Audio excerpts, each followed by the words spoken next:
Readings of Almighty God's Words. Exposing Antichrists. Item 12. They want to withdraw when they have no status and no hope of gaining blessings. Today's fellowship regarding the various manifestations of Antichrists is on item 12. They want to withdraw when they have no status and no hope of gaining blessings. This item also deals with Antichrist's dispositions, and it is one of their concrete manifestations. From a superficial perspective, an Antichrist will want to withdraw if they lack status and have no hope of gaining blessings. Once they have lost these two things, they will want to withdraw. The superficial meaning appears very easy to understand. It doesn't seem very complex or abstract. But what are the specific manifestations here? In other words, what sorts of situations cause an Antichrist to want to withdraw because of an impact on their status or hope of gaining blessings? Is this something that is worth an in-depth fellowship?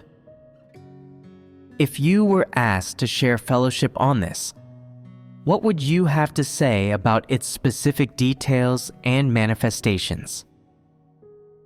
Some people might say, "We've fellowshipped on this so many times.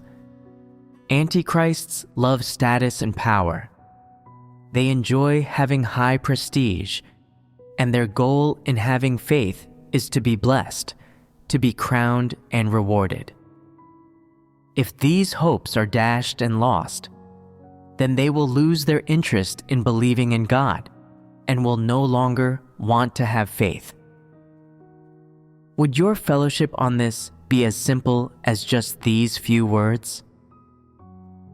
If that were the case, if this fellowship could be wrapped up with these few statements, then this aspect of Antichrist's manifestations would not merit its own section in our fellowship series on the manifestations of Antichrists, nor would it touch on any particular nature essence.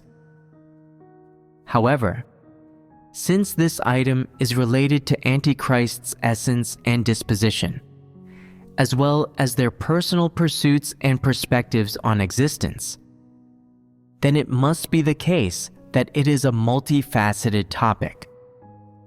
So, what precisely is involved?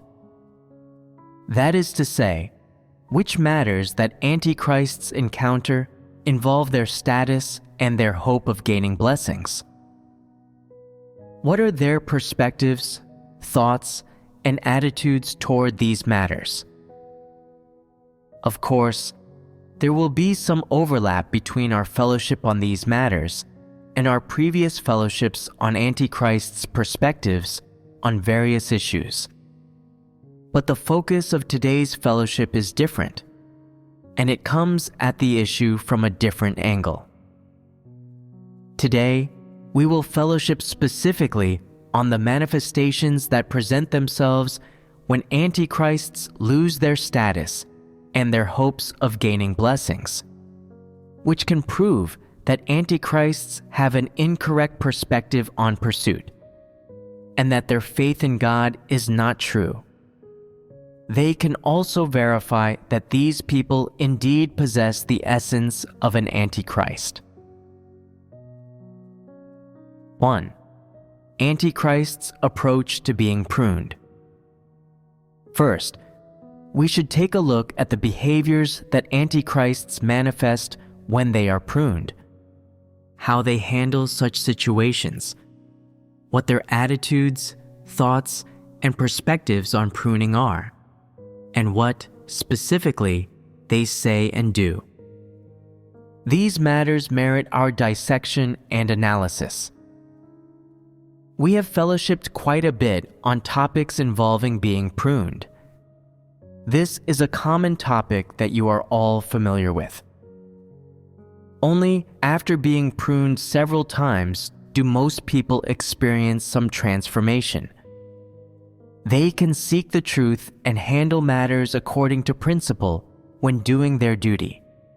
And only then does their faith begin anew, and it undergoes some change for the better. It can be said that every instance of being pruned harshly is branded into every person's heart. It leaves an indelible memory. Of course, every instance of being pruned harshly leaves an indelible memory for antichrists too. But where do the differences lie? An antichrist's attitude toward and various manifestations concerning this, as well as their thoughts, perspectives, ideas, and such that come out of this situation all differ from those of a regular person.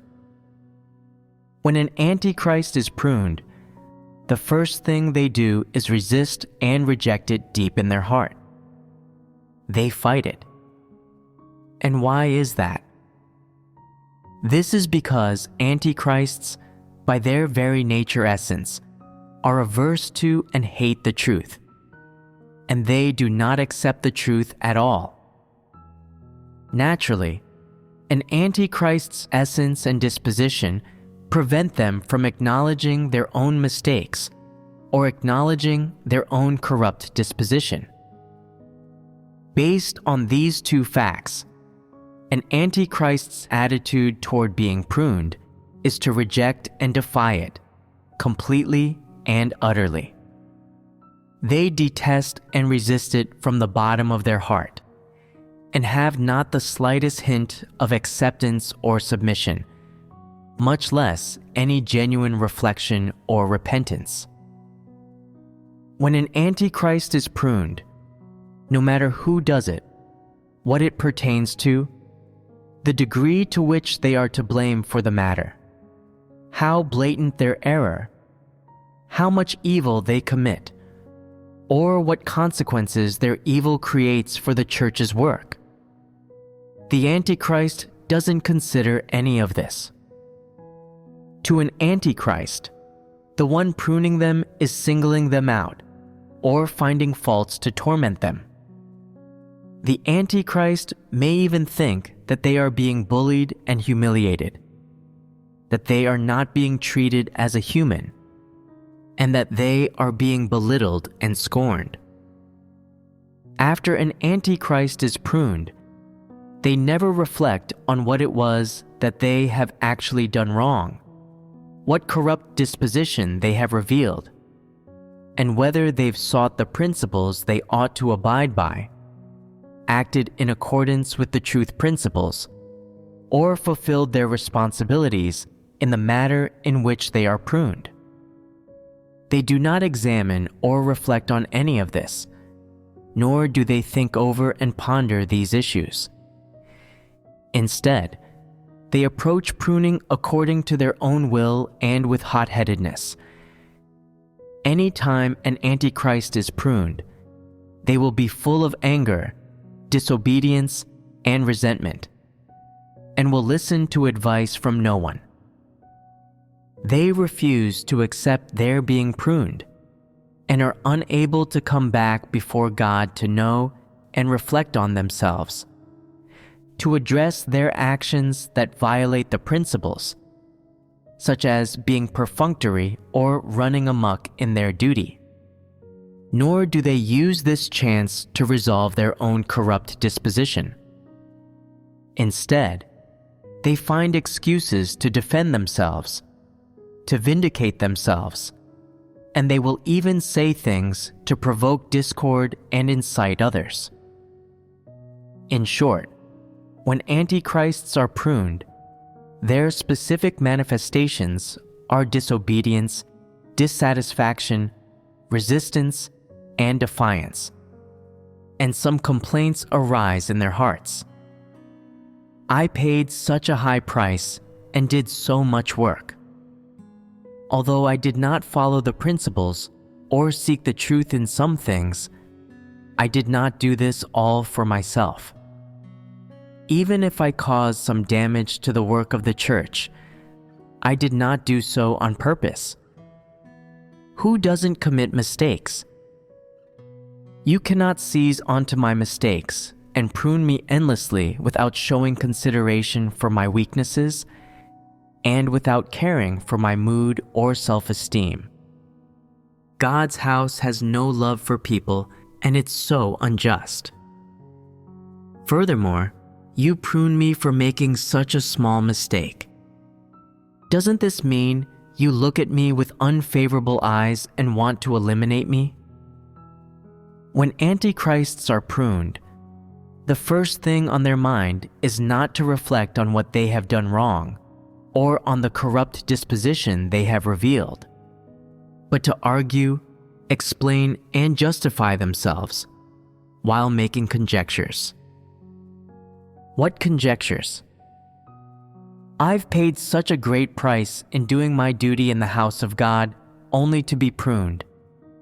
It appears that there is not much hope of me gaining blessings. Could it be that God does not want to reward people, so he uses this method to reveal people and eliminate them? Why should I make any effort if there is no hope of gaining blessings? Why should I bear hardships? Since there is no hope of gaining blessings, I might as well not believe at all. Isn't the purpose of believing in God to obtain blessings? If there is no hope of that, why should I expend myself? Maybe I should just stop believing and be done with it. If I don't believe, can you still prune me? If I don't believe, you cannot prune me. Antichrists cannot accept being pruned from God at all. They cannot accept and obey through a proper viewpoint and attitude.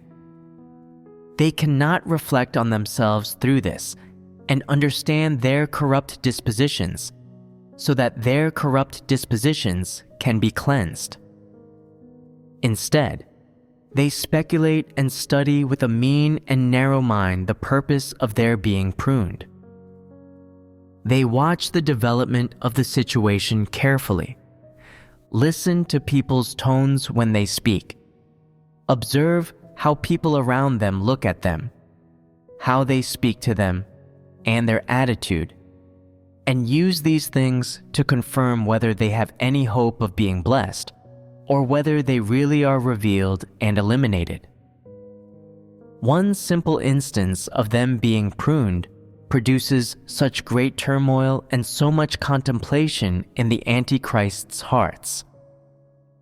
Whenever they are pruned, their first reaction is repulsion, and in their hearts, they feel averse to it. They reject it and fight it. Before then, examining people's language and countenance, followed by engaging in conjecture. They employ their brains, their thought, and their petty shrewdness to watch the development of the situation, observe how the people around them look at them, and observe the senior leader's attitude toward them. From these things, they judge how much hope they still have of being blessed, whether they have a shred of hope to be blessed, or whether they really are revealed and eliminated. When they are backed into a corner, antichrists again begin to research God's words, trying in God's words to find an accurate basis, a sliver of hope, and a lifeline. If, after they have been pruned, someone comforts and supports them and helps them with a loving heart, these things make them feel like they're still regarded as a member of God's house. They believe that hope still exists for them to be blessed, that their hope is still strong, and they will dispel any thought of withdrawing. However, the moment the situation is reversed, so that they see their hopes of being blessed have become slim and disappeared, their first reaction is, if I can't gain blessings, then I won't believe in God anymore. Whoever loves believing in God can believe in Him. But in any case, I won't accept being pruned by you. And everything you say when you're pruning me is wrong. I don't want to hear it. I'm not willing to listen to it. And I won't accept being pruned even when you say it's the most beneficial thing for a person.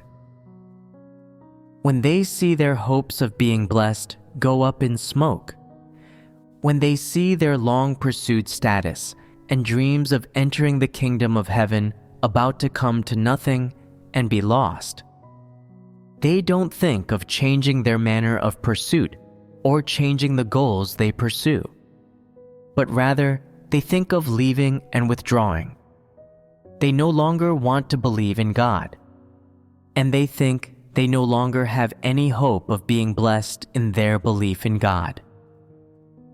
To antichrists, if their fantasies and hopes of the rewards, blessings, and crowns they wanted to gain when they first started believing in God are gone, then their motivation for believing in God disappears, as does their motivation to expend themselves for God and do their duty.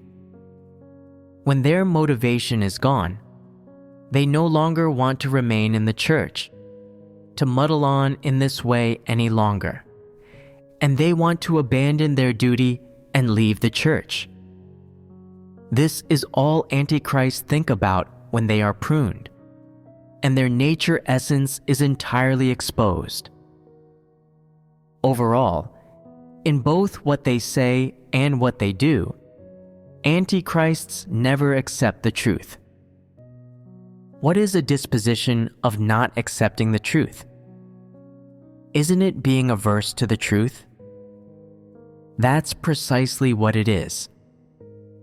The simple act of being pruned is on its own quite easy to accept.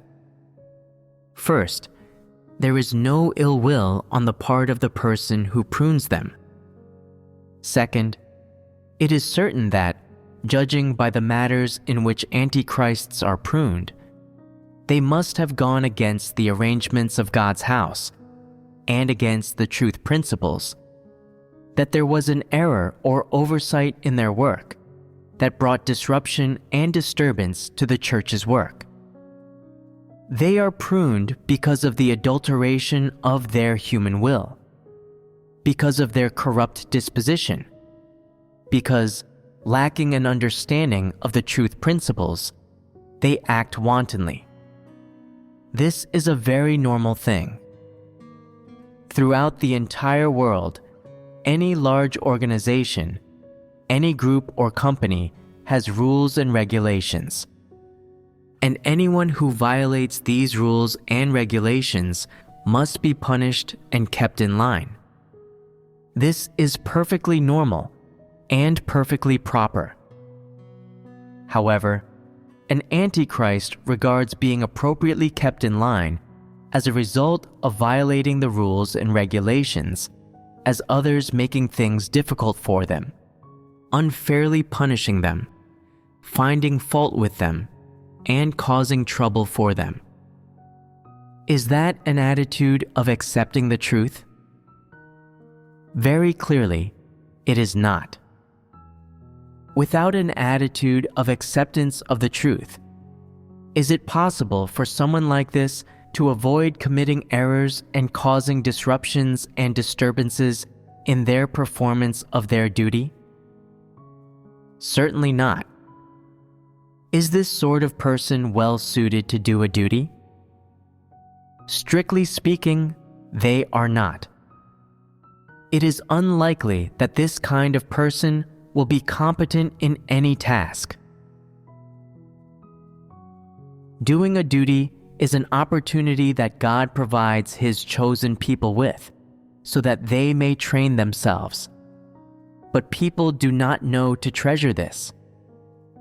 Instead, when they are pruned, they throw temper tantrums. They fight it and clamor against it.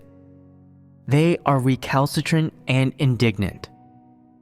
It's as if they were saints who have never made mistakes. Who among corrupt humans does not make mistakes? It is a very normal thing to make mistakes. God's house is simply verbally pruning you.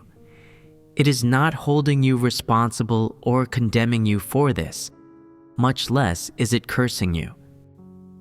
Sometimes this pruning may be quite harsh.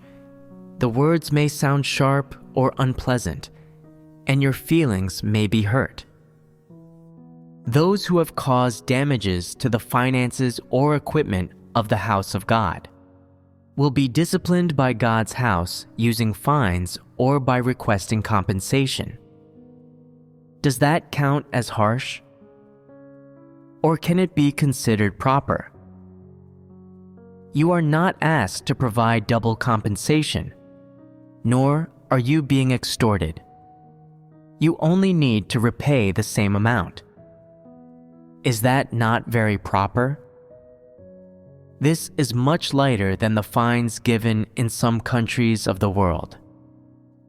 In some cities, you will be heavily fined for just spitting on the ground or littering a scrap of paper. Could you defy this or refuse to pay the fine? If you refused, you would likely be sent to prison, and there would be even harsher legal penalties.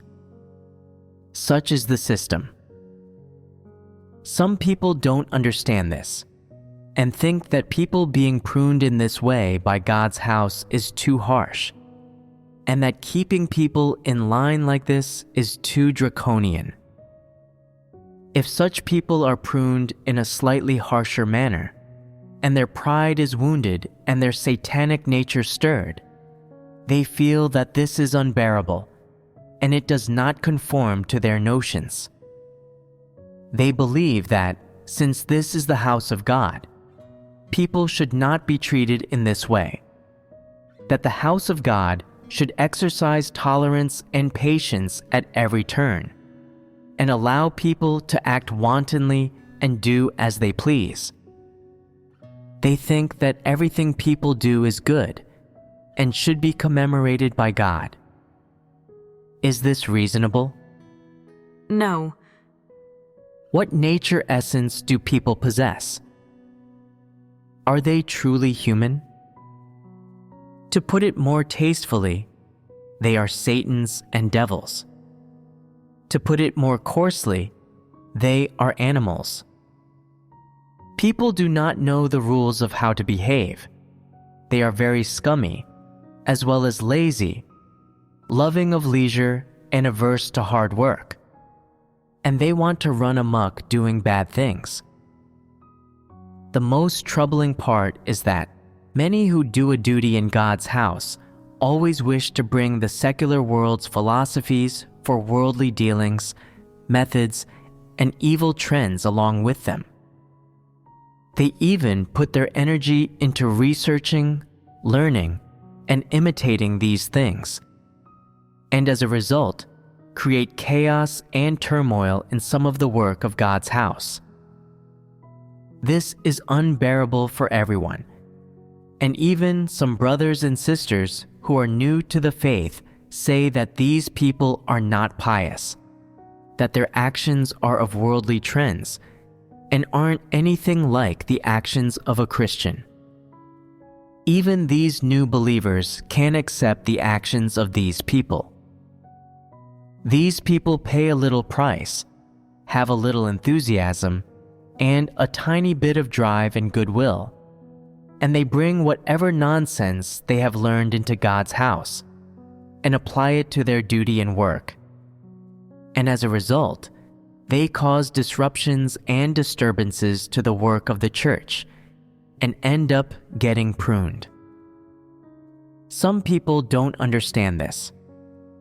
Doesn't God say He will commemorate people's good deeds? Then why am I being pruned for doing my duty? Why can't I understand this? How are God's words being fulfilled? Could it be that they're all just empty, high-sounding words? Then why don't you reflect on whether your actions are good deeds that deserve to be commemorated? What has God required of you? Do the duty you have performed, the work you have done, and the ideas and suggestions you have provided conform to the decorum of saints?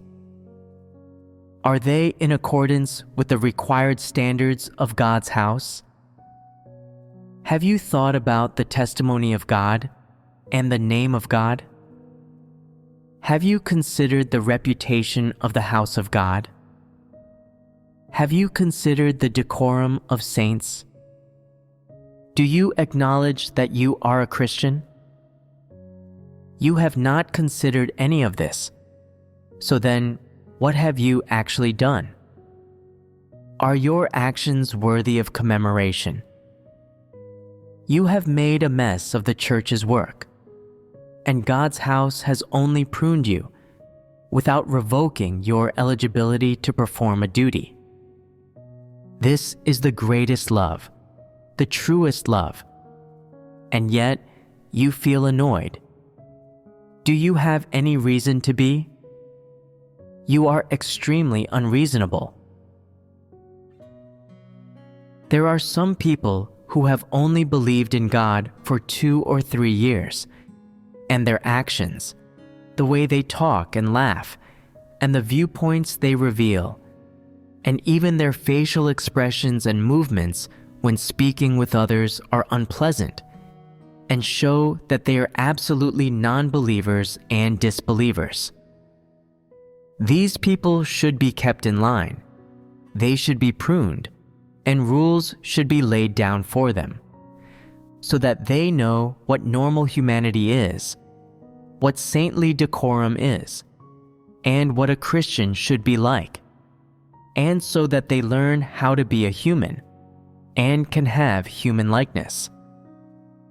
There are some who have believed in God for 8 or 10 years, or even longer, but judging by their thoughts and perspectives, words and actions, and the way they handle things and the ideas they come up with when things befall them, it is clear that they are absolutely non-believers and disbelievers.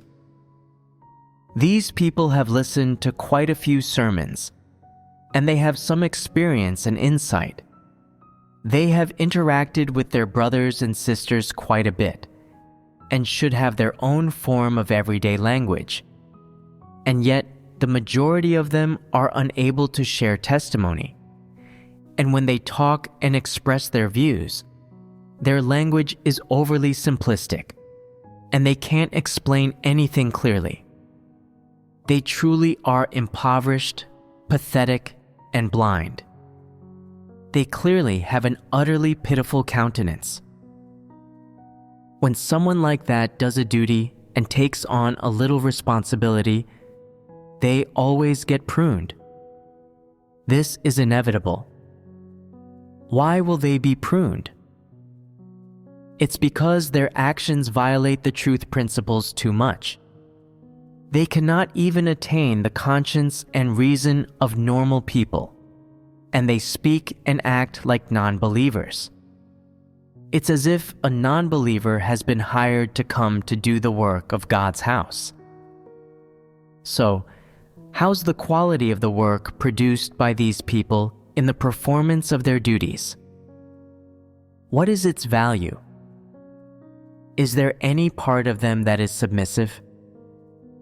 Don't they have too many problems and only cause disruptions and disturbances? Then shouldn't these people be pruned? Some people write scripts about a Christian's life, about how the protagonist goes through persecution, tribulation, and various situations, and how they appreciate and experience God's words.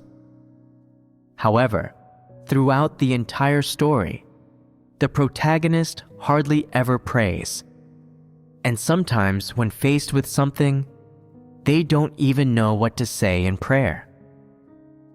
Before, some people used to write the same old thing for prayer after prayer. When the protagonist encountered something, they'd pray, "Oh God, I'm so upset right now. I'm so miserable. so totally miserable. Please guide me and enlighten me. They just wrote trivial words like these, but in the face of a different event, a different situation, a different mood, the protagonist didn't know how to pray and had nothing to say.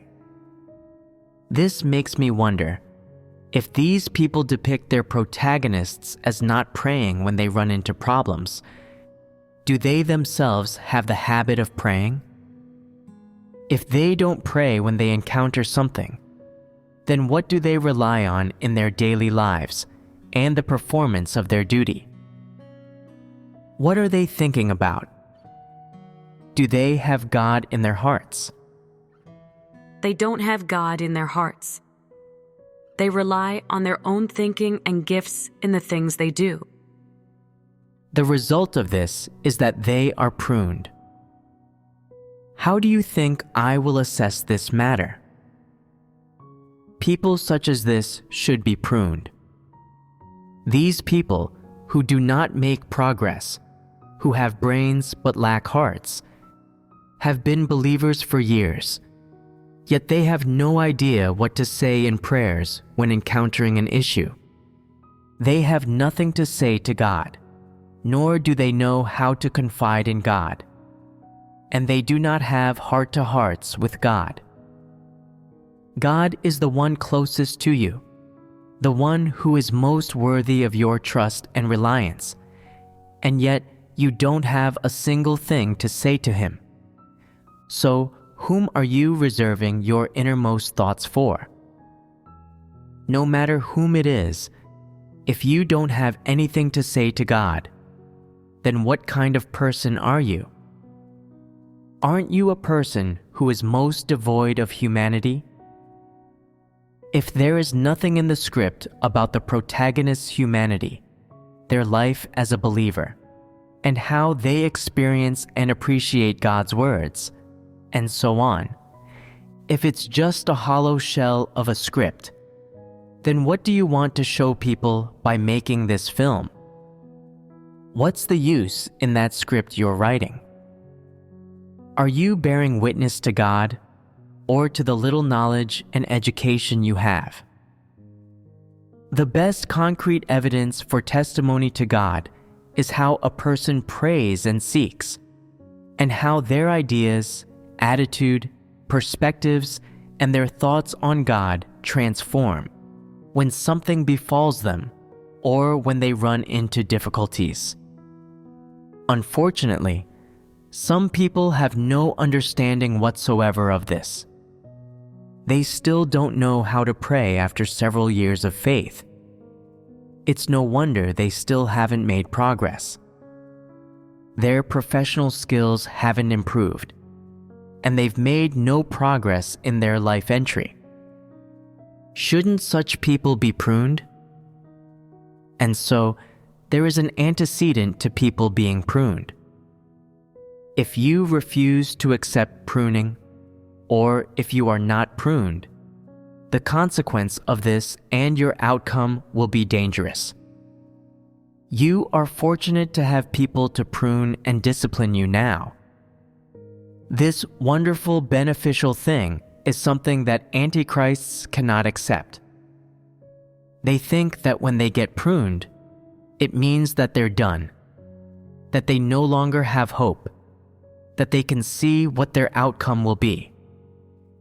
They think being pruned demonstrates that they are no longer valued, and no longer a favorite of the above, and that they are likely to be eliminated.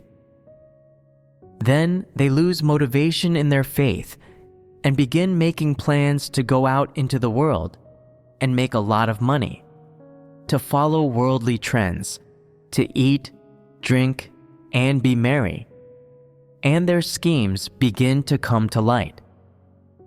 This puts them in danger, and their next step will lead them to cross the threshold, to depart from the house of God. When an antichrist has status and power in the house of God, when they can take advantage and capitalize at every turn, when people look up to and flatter them, and when they think that blessings and rewards and a beautiful destination all seem to be within reach. Then, on the surface, they appear to be overflowing with faith in God, in God's words and His promises to mankind, and in the work and prospects of God's house. However, as soon as they are pruned, when their desire for blessings is threatened, then they develop suspicions and misunderstandings toward God. In the blink of an eye, their apparently abundant faith disappears and is nowhere to be found. They can hardly muster up the energy to even walk or talk. They lose interest in doing their duty, and they lose all enthusiasm, love, and faith. They've lost the little bit of goodwill they had, and they pay no mind to anyone who speaks with them. They turn into a completely different person in an instant. They are revealed, aren't they? When such a person is holding on to their hopes of being blessed, they appear to have boundless energy, to be loyal to God.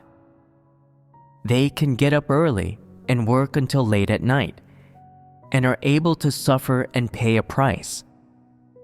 But when they've lost hope of being blessed, they're like a deflated balloon.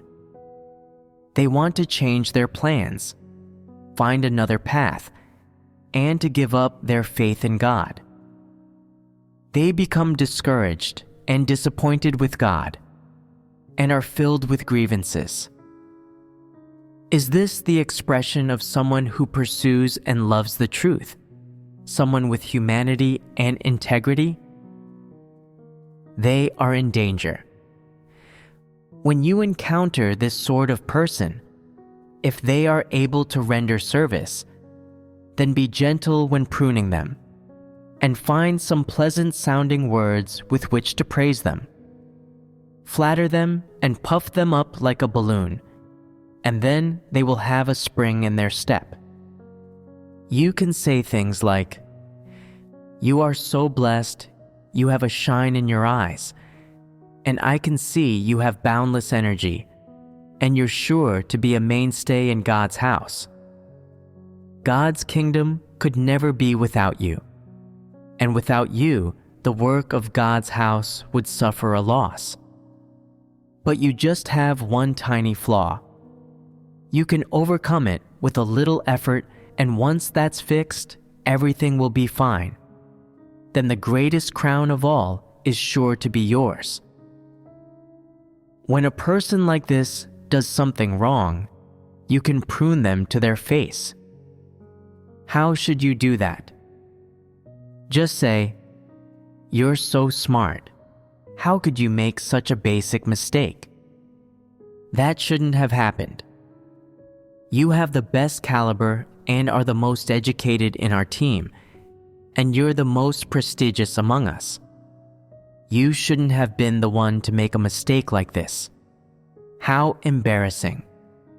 Be sure not to make a mistake like this again, or it'll certainly be hurtful to God. If you do it again, it will damage your reputation. I won't say this to you in front of everyone. I'm letting you know about it in secret, so that the brothers and sisters don't get any ideas about you. I'm just trying to make sure you don't lose face and taking your feelings into consideration, right? See, isn't God's house loving?" Then they say, "Yes. So what's next?" And they will respond, "Keep up the good work."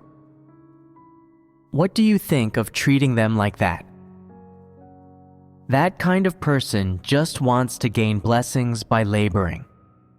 They never seek the truth principles in their words or actions, and they don't accept the truth at all. They never think about whether they should be saying what they say or doing what they do, nor do they consider the consequences of what they do. nor do they pray, ponder, seek, or fellowship. They just do things according to their own ideas. They do whatever they want. When someone damages their pride or interests with something they say or do, exposes their flaws or problems, or makes a reasonable suggestion to them, then they fume with rage, hold a grudge, and want to get revenge. And in more serious cases, they want to abandon their faith and go report the church to the great red dragon.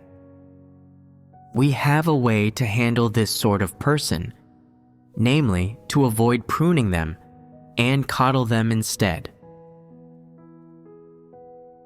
We have just been fellowshipping about how, when antichrists are pruned, they always see it in connection to their hopes of gaining blessings. This attitude and view is incorrect, and it is dangerous. When someone points out an antichrist's flaws or problems, they feel they have lost their hope of gaining blessings. And when they are pruned or disciplined or reproached, they also feel they have lost their hope of gaining blessings. As soon as something does not go to their way or does not conform to their notions, as soon as they are exposed and pruned, feeling their self-esteem has suffered a blow, their thoughts go at once to whether they no longer have hope of gaining blessings. Is this not overly sensitive of them? Are they not too strongly desirous of gaining blessings? Tell me, are such people not pitiful? They are pitiful indeed. And in what way are they pitiful? Is whether one can obtain blessings related to their being pruned? They are unrelated. Why then do antichrists feel they have lost their hope of gaining blessings when they are pruned? Does this not have something to do with their pursuit? What do they pursue? Gaining blessings. They never let go of their desire and intent to gain blessings. They have intended to gain blessings from the start of their belief in God. And though they have listened to plenty of sermons, they have never accepted the truth. They have never given up their desire and intent to gain blessings. They have not rectified or changed their views on belief in God. And their intent in doing their duty has not been purified. They always do everything while clutching their hope and intent to gain blessings. And in the end, when their hopes of gaining blessings are about to be dashed, they erupt in anger and complain bitterly, finally laying bare the ugly state of their doubt about God and their denial of the truth. Are they not courting death? Such is the inevitable consequence of the antichrists not accepting the truth in the least, nor accepting being pruned. In their experience of God's work, all God's chosen people can know that God's judgment, chastisement, and His pruning are His love and blessings. Yet antichrists believe that this is just something people say, and do not believe it is the truth. So, they do not see prunings as lessons to be learned from, nor do they seek the truth or reflect on themselves. On the contrary, they believe that pruning is born of human will, that it is intentional torment, laden with human intents, and certainly not from God. They choose to resist and disregard it, and even study why someone would treat them so. They do not submit at all. They link everything that happens in the performance of their duty to gaining blessings and rewards, and they regard gaining blessings as the most important pursuit in their life, as well as the ultimate and highest goal of their belief in God.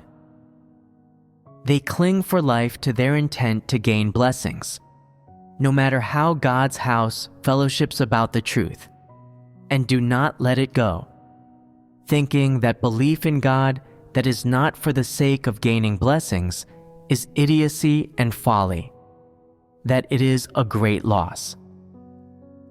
They think that anyone who gives up their intent to gain blessings has been duped, that only a fool would give up hope of gaining blessings, and that accepting pruning is a display of idiocy and incompetence, something a smart person would not do. This is the thinking and logic of an antichrist.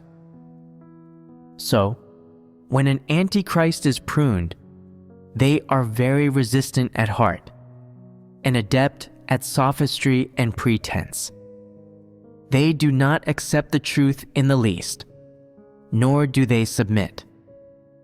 Instead, they brim with disobedience and defiance. This is liable to lead to opposing God, passing judgment on God, and fighting against God, and in the end, to being revealed and eliminated.